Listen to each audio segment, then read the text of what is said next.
Hi అండి, welcome to our channel. వీటితో fry taste ఎలా చేసుకోవాలో చూపించేసాను, చూసేయండి. ఏంటో తెలుసా, బీట్రూట్ మీద ఫస్ట్ తొక్కను తీసేయండి. తర్వాత ఇలా స్లైసెస్ లాగా కట్ చేసుకోండి. ఇలా స్ట్రైట్గా కట్ చేసుకోండి.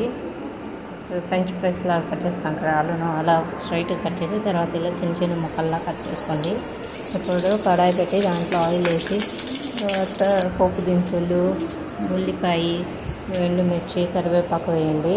అది దోరగా ఫ్రై అయిన తర్వాత ఈ బాగా సన్నగా తరుక్కున్న ముక్కలను దాంట్లో వేసేసింది.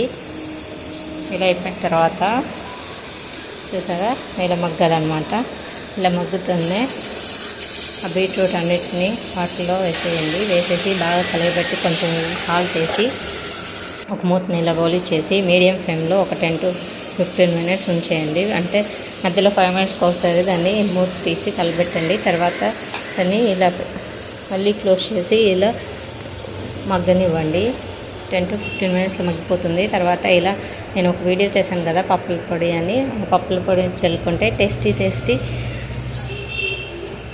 బీట్రూట్ ఫ్రై రెడీ అండి.